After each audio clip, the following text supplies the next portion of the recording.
অনেক পাপ আছে যে আমাদের এই পাপের মানে ভোগ করতে হয়, পাপের শাস্তি ভোগ করতে হয়। তবে সামনের দিকে ভবিষ্যৎ ভালো করার জন্য যা যা করা লাগে তবে করার জন্য প্রস্তুত আছি। আশা করি আপনারা যে কষ্টটুকু করতেছেন আমি এটার জন্য দুঃখ প্রকাশ করতেছি।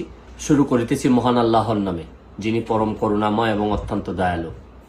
আজকে 2-3 দিন ধরে আমি নিউ ইয়র্কে বসেও আমাদের এলাকা, বিশেষ করে মাধবপুর এবং সোনারঘাটে অনেক লোকজন ফেসবুকে লেখালেখি করতেছে। প্রথম বিষয়টা হচ্ছে গিয়ে যে অনেক পাপ আছে যে আমাদের বাপ চাচারা করেন, করার পর আমাদের এই পাপের মানে ভোগ করতে হয়, পাপের শাস্তি ভোগ করতে হয়।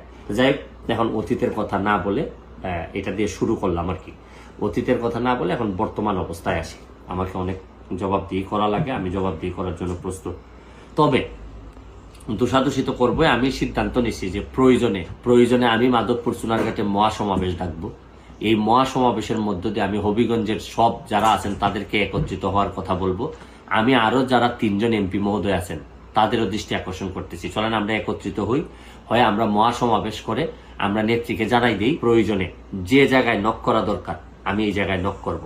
আমি জানি না যে আগে তো আমাদের এলাকায় মন্ত্রীও ছিলেন, তারা কি ব্যবস্থা নিলেন, কি করলেন, কেউ তো আর সব প্রশ্ন করে না। আমি এখন আর করতে চাই না। তবে সামনের দিকে ভবিষ্যৎ ভালো করার জন্য যা যা করা লাগে করার জন্য প্রস্তুত আছি।